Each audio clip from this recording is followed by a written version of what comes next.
Splinter Cell 1 was the first one on the market to bring this new genre. Really define the genre, action stealth. And for us now, it's about taking that genre and pushing it, further. When we started working on Conviction,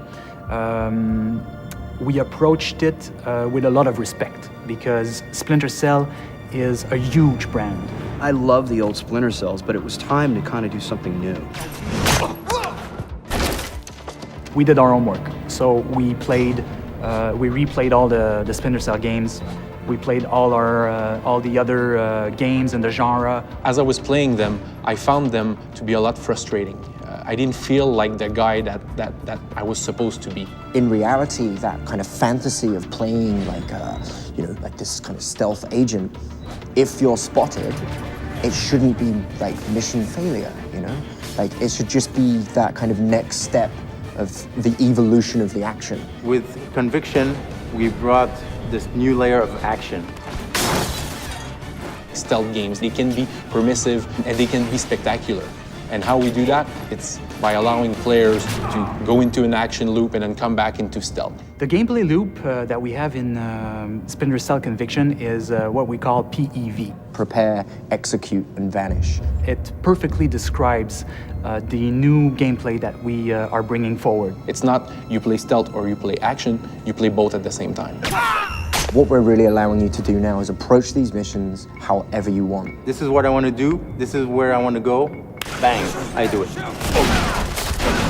If you approach the enemies in a stealthy fashion, you can then be rewarded with a Mark and Execute. Mark and Execute is a new gameplay system that we've created for Splinter Cell. And the core philosophy is basically having the player able to kind of master Sam's skills.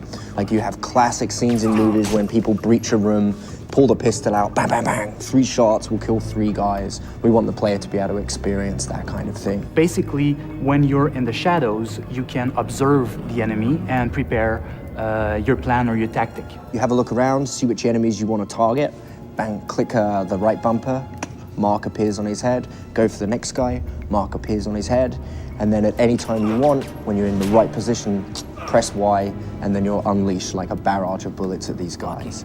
You can even mark lights, all different objects. Being able to orchestrate the battle, being able to orchestrate the attack in a very feral, predator way that just makes this game amazing. Everyone is still finding new and cool ways to use Mark and Execute. We're doing it fast because we want you to feel like a predator, like a panther. You got Sam moving in such a way that he never moved before. He's just doing moves that are just powerful. You get seen by the enemies, they start shooting at you, they start engaging you. And then, if you want, you just turn a corner, you hide in the shadows, you break the line of sight with your enemies. And then automatically, what we do is we make appear your silhouette, your last known position. The last known position, it's a visual representation of where the enemies last saw you. Like a figure of you will appear there, like a ghostly kind of figure. And what that does is it tells the player, good job, first of all, you've broken line of sight with the enemy, they don't know where you are. But also what it does is that it tells you that the enemy is going to concentrate on that last known position. So you know where they're going, you know where they're looking. So you can flank them, you can ambush them, so you can really play with them the way a cat would play with a mouse. The hardcore Splinter Cell fans and the hardcore shooter fans are going to really appreciate what we've done. It's just so cutting edge, and I was blown away. We're really happy with what we have. I think we have a unique mix of stealth and action. Storytelling's great. Even more fun and high impact. That is finally a game that everybody wants to play as a stealth action game.